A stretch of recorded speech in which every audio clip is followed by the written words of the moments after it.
Thank you, Egemen Sheremetli, for becoming a channel member. Your support is truly appreciated. I can't believe that after almost 30 years I have a Captain Planet figure in my hands. But is it any good? Let's find out.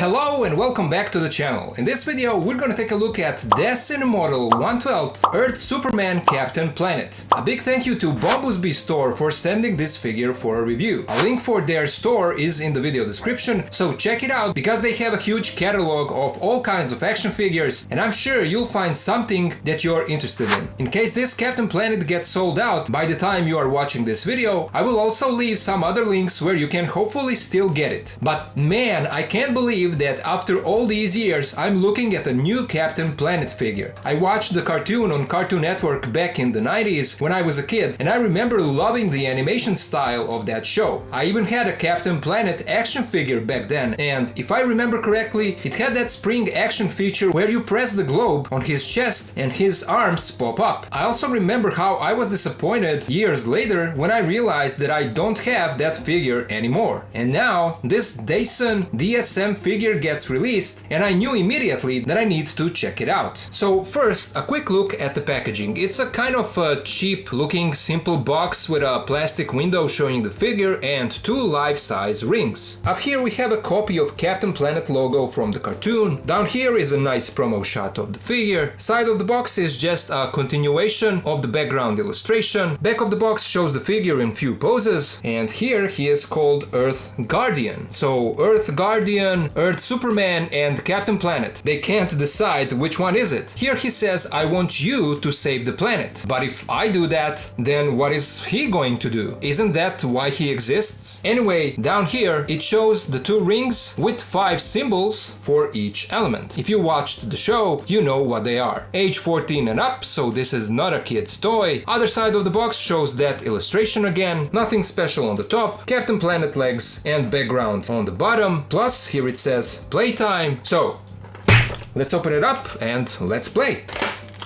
Here is Captain Planet out of the box and I have to say I am pleasantly surprised by the quality of this figure. The plastic feels nice and sturdy, it doesn't feel like a cheap figure, you know. The joints are also nice and sturdy. I've heard people comparing it to Mafex figures and yeah, now I can see why. It definitely gives you that same feeling when you are messing around with it and that can only be a good thing. Now, what is not like Mafex in this case is the height. This guy is around 14 centimeters tall, which means that he is just slightly shorter than your standard Mafex Spidey figure, for example. And that's kind of a shame, because I would expect for this character to be slightly bigger, taller than Spidey, since he is in that 112 scale, but it is what it is. Taking a closer look at the details, here is how the head looks. Face has that simplified, almost anime style, and it's nicely done. The eyes, eyebrows, and mouth line are all well painted, very sharp, very clean. The hair also has a nice sculpt, but unfortunately there is no wash on it. A little bit of dry brushing with a slightly darker green would give it more depth, but that's not what they were going for. Chest looks good with this sculpted and painted globe symbol. This part here is a floating piece for covering potential gap when you bend the torso. Muscles are nicely sculpted all over the body and it looks like there is a slight shading with lighter blue on all of them. Arms and gloves look good, although I have to point out that the red on the hands does not completely match the reds on the rest of the body, including this part of the gloves. But that's a minor gripe. The belt looks nice and clean, and a crotch piece is made out of a softer plastic. Here is another look at the back of the figure, and you can see these 3 layers here. The joint design, like here on the elbows, is definitely similar to Mafex, but my only issue here on this Captain Planet figure are the ankle joints. And since I've mentioned that, let's take a quick look at the articulation on this guy. The head can look side to side. Together with the neck, it has a little bit of side to side tilt. This is how far he looks down and then up. There is a butterfly joint that moves only slightly. It doesn't give you much. So here is how far the arms can go across the chest, and then here is how far they go across the back. They rotate 360. This is how far they move out. We have a bicep swivel, double jointed elbow, a swivel in the wrists, and and a hinge in all directions. Like I said, the torso is made out of 3 layered pieces that go on top of each other, so we have few cuts here, and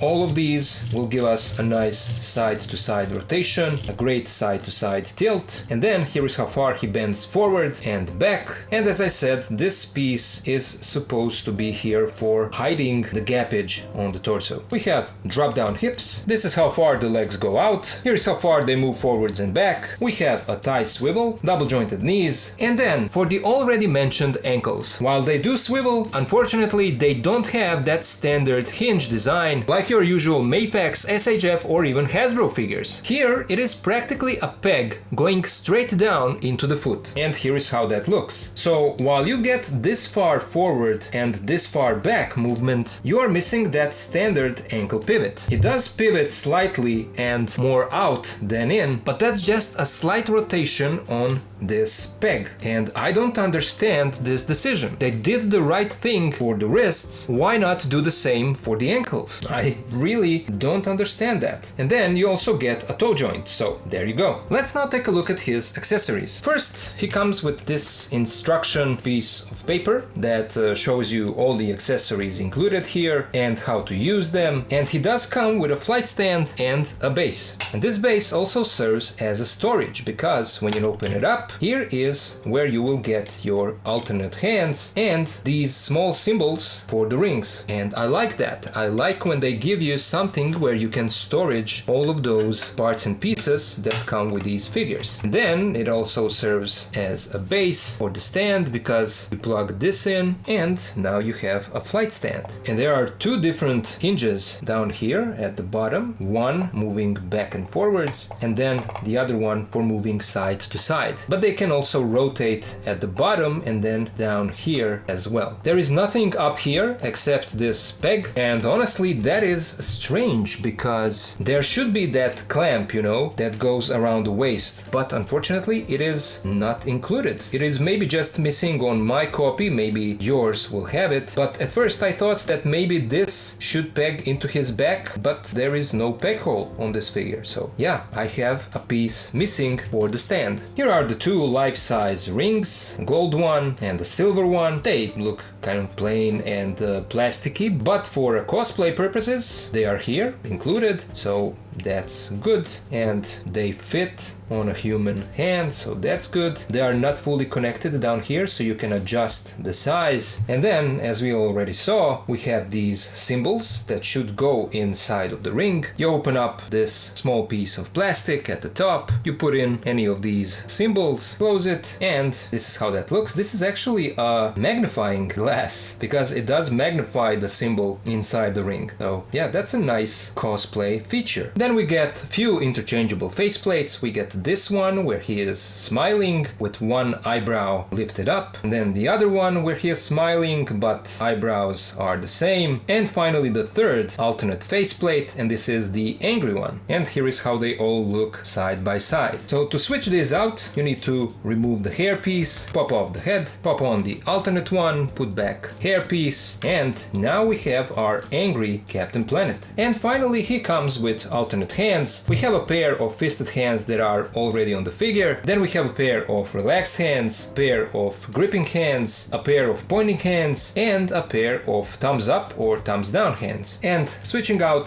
the hands is easy, and this is how the wrist peg looks. We give him his alternate thumbs up hand, and this is how that looks. Let's now compare this guy to some other figures. We were comparing him with Mayfax, so here he is again with Mayfax Classic Suit Spidey and Daredevil, SH Figuarts Friendly Neighborhood Spider-Man and Sentinel Peter B. Parker, Marvel Legends Maximum Series Spider-Man and X-Men 97 Wolverine, City Toys Brown Suit Wolverine and The Amazing Spider-Man, City Toys knockoff of Rivaltech Agent Venom and an AliExpress knockoff of 2.0 Deadpool. Here is how he scales with AC Factory Ultron and Mass Toys Symbiote Spidey, City Toys knockoff of SH Figuarts Spider-Man 2099 from Spider-Verse, and Link pink factory knockoff of Mayfac's Spider-Man 2099 comic book version. Here is how he scales with two more City Toys knockoffs. We have their Batman Hush and classic suit Spidey. Here he is next to Star Wars The Black Series Vader and Stormtrooper, and then to compare him to some larger figures, here is how he scales with LPZZ Arkham Batman and Fonjoy Superman, NECA Teenage Mutant Ninja Turtles movie Raphael and Masters of the Universe Revelation He-Man, NECA Feral Predator and Savage Crucible Veteris Repax, and finally YOLO Park Transformers AMK Pro Series Optimus and Starscream. So there you go, that was my look at Dasin DSM 1/12 Captain Planet action figure. Overall, I am satisfied with this release. It's a nice looking figure of a character from an IP that did not get to live through different generations as the time goes by, unlike for example TMNT, Transformers, Motu and so on. But for us who watched this show back when we were kids, this could be our only chance to get a nice Captain Planet figure in a 1/12 scale. I have only two issues with this figure. One is ankle joints, those could and should be better. My other issue is the height. I wish they made him just slightly taller, but both of these issues are just minor gripes. I do think that this figure turned out great, and I do recommend it if you can find it. It's not an expensive figure, so again, this might be the only chance for you to have a nice Captain Planet representation in this 1/12 scale. Once again, a big shout out to bombusbee store for making this review possible. Check them out and see what they have in store. And now, of course, I would love to hear you guys. What do you think about this figure? Do you have it, or do you plan on getting it? Do you even know who Captain Planet is? Are you old enough that you watched this show back in the 90s? Would you like to see more figures from this cartoon? Let me know all of it down in the comments. As always, a huge thank you to my Patreon and channel members for their support. If you can also join and help, please do so. Links are in the video description. And of course, to all of you guys, thank you so much for watching, thank you for being here with me, and I'll see ya in the next video.